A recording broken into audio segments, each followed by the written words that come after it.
Until you get crystal clear on your basic messaging, who you serve and how you serve them, you'll find yourself attracting either no clients at all or the wrong clients, and your customer acquisition efforts will take a whole lot longer. Increase sales, improve margins, and grow your business. Guaranteed. TopSecrets.com. Now, David Blaise. Hi, and welcome to the podcast. Today, co-host Chris Templeton and I will be talking about the idea of getting clear on your basic messaging. Welcome back, Chris. That's my basic message. I like that basic message. You'd think that most business owners and salespeople would already be clear on at least their basic messaging, but that is not always the case, is it? No, it's surprising how often it's not the case. Very often people think in terms of just their products and services instead of the needs they fill and the problems they solve. And as we discussed in a previous podcast, there's a big difference between product buyers and solution buyers. And there are always a lot more people who are willing to pay for solutions. So the better we get at crafting our messaging so that it's directed to the things they really want and need in their lives and in their businesses, the better off they're going to be in terms of getting what they need, and the better off we're going to be in terms of being able to provide the solutions they need. What do you think the biggest problems are in terms of people developing what their messaging is going to be? I think a really big problem is that much of it is me focused. It's all about me and my business and what I do and how I do things. And it's not enough about them. It's not enough about the prospects and clients that we're actually trying to appeal to. So if I had to rank them in order, I would say that that's first, too much me-centric communication. Yep. A second thing I would say is that it's product-focused instead of solutions-focused, which is what we were just talking about a moment ago. When we're talking about the product itself or the service itself, then we're not focused on what it is that they're trying to accomplish. And before we can ever get to the solution, we need to sort of stir up the problem side of it a bit. So when we're talking to them about what they're looking to accomplish and what it means in their business or what it means in their life to accomplish this, that's what really gets them focused on the idea that they need it. And so when we leave out this component, talking to them about the issues they're facing before we recommend our solution, then we're missing out because they're thinking of it in terms of something that might be okay to have, but they're not thinking of it in terms of something that they really desperately need. And once again, that comes from focusing too much on our product and not enough on them and what they're looking for. Give people an example of what that looks like in a little more detail in terms of stirring up that need. Well, depending on what it is that's being sold, if I start talking to you about sales training, for example, hey, we sell sales training. We help train salespeople and we're really good at sales training. People think, I don't necessarily need that. Why do I need that? But if we're talking to them about, hey, listen, how much are your salespeople costing you when they're out in the field and they're not doing the job that you've paid them to do? Have you had situations where you've got salespeople and they're out there and they're approaching the wrong people and they're saying the wrong things and they're not closing sales and they're leaving long gaps in between communications and they're creating a situation where essentially they could be giving your business a black eye because they're not doing what needs to be done in terms of communication, in terms of presenting what you're able to do and the way that you're able to do it, the way that you want that to happen. So that's an example of creating a scenario where they look at it and they say, ooh, wow, yeah, either that is happening, in which case I might be able to see the need for sales training, or they say, no, that's not happening. All my people are great, in which case they're not really qualified. And that's okay too. But, I think that that's really important in terms of getting to what's the story that you can help them to be aware of. It's not doom and gloom. It's more about, hey, these are the types of common things that I see from where I sit with the people that buy my products. They want to have their people be more effective, or they want them to be communicating more often as salespeople. Those sorts of things really help to frame up and get the person who probably, especially if you're on an initial call, is probably resistant anyway. And now what you've done is you've completely shifted the focus from me with the product to sell to you and the need, right?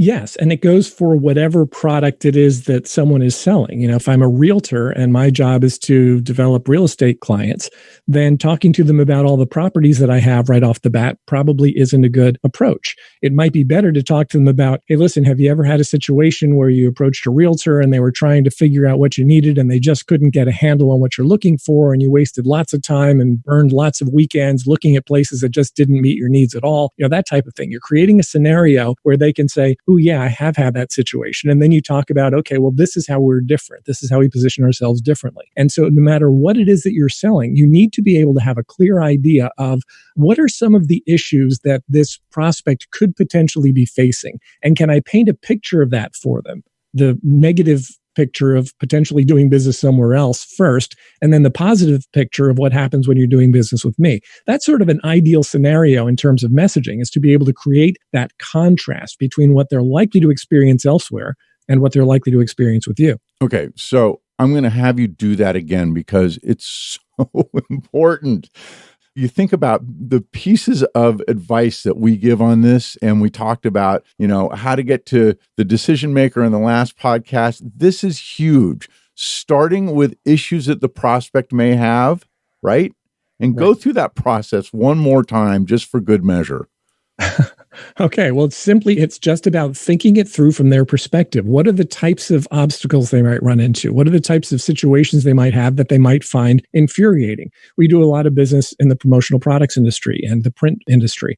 So with printers and with promotional products people, very often their clients might have had experiences before where things didn't happen exactly the way they wanted. Either they didn't get the ideas they needed, or the stuff wasn't delivered on time, or it wasn't printed the way that they wanted, all these types of things. So when you're interacting with a new prospect for the first time, to be able to paint those pictures and say, hey, have you had much experience dealing with companies like ours? Because a lot of the reason that we get the business that we get is because we've been able to overcome a lot of the problems that other companies have faced. For example, if you've ever been in a situation where you had a midnight madness sale and the things that you ordered arrived the day after that, then you know that that's potentially problematic, right? So you can look at the situation, you can ask them questions, and maybe they haven't had that exact experience. Maybe the experience they've had is, no, the person that I've had has been pretty good, but you might be able to find some issues that they've had along the way, and you can then counter program yourself essentially and say, okay, well, we're designed to be able to avoid those types of issues.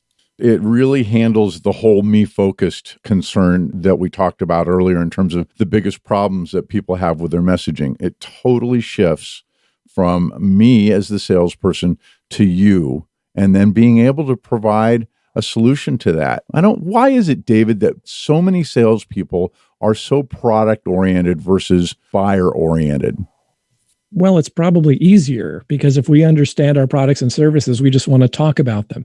If I sell air conditioners, I want to talk to you about how big it is and how much air it's going to blow and the BTUs and all that kind of stuff, because that's how I'm trained. Right. But we need to think about it from the standpoint of the person who wants to buy it. They don't care about any of that stuff. There's a lot of talk in sales about features and benefits. I know we've touched on this in previous podcasts. And so the feature is that it's X number of BTUs and this is the size, so it fits into these different areas. The benefit would be that it fits into smaller areas. The feature is that it's this particular size. The feature is that it's this many BTUs, and the benefit is that it cools your house faster, whatever it is. So there's features and there's benefits. People largely don't care about features. They do like benefits a little bit more, but beyond the features and benefits, it really gets into the experiences and the emotions. What's it going to feel like when you come home at the end of a long day and you walk in and it just feels great the moment you walk in the door, right? That's creating an emotion and an experience. So it goes well beyond features and benefits, and it's what most people fail to do in their messaging. You said something that I think is really important as well. As part of what is important to the person buying is getting to those feelings without it being sappy or that sort of thing, but really helping them to get to those feelings that they're going to solve through the purchase of the product that's being sold. How do you do that in a way that doesn't come across as silly or sappy?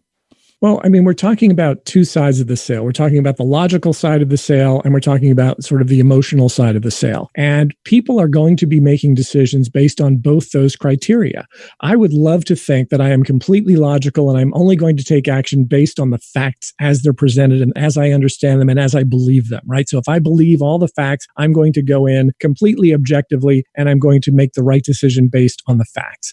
But the truth of the matter is that if we meet somebody and we strike up a conversation with them and we like the person, we're going to be far more likely to want to do business with that person than if we meet somebody else who presents the same information but maybe doesn't come across as likable. And so that's an emotional versus a factual decision. And many of our decisions, many of our clients' decisions are going to be made that way. So if you want to stack the deck in your favor, you need to make sure that you're firing on all thrusters, you're firing on all cylinders. And so that means approaching it from a factual standpoint and also approaching it from an emotional standpoint. And it doesn't have to get involved. You don't have to get too deeply into it. But in the air conditioning example, it can be something as simple as that. Can you imagine what it feels like getting home now? You walk in the house and you're all sweaty, it's hot, you feel miserable. Can you imagine a scenario where you get home and you're happy to be able to walk through the door? You feel great about it. Your spouse feels great about it. Your family loves it. The dog loves it. You're just in a better environment as a result of making this decision.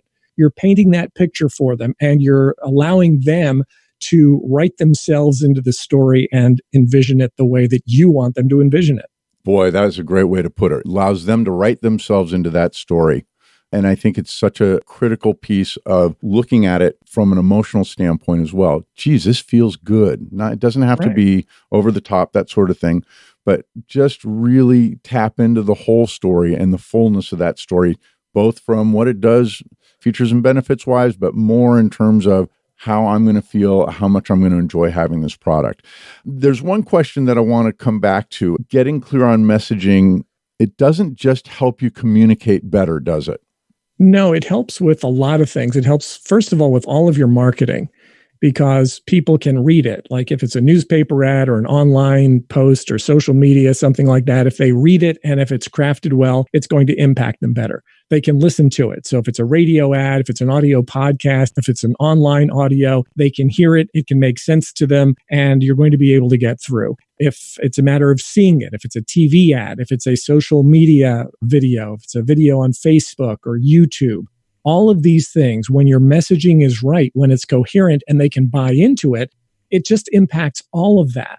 And when you really think about it from the standpoint of referrals, the easier you make it for people to understand what it is that you do, the easier it is for them to refer you to others. So the better we get at crafting our communication in a way that makes it easy for people to understand and explain, the more referral business you're going to get, the easier people will understand it and they'll be able to share it themselves.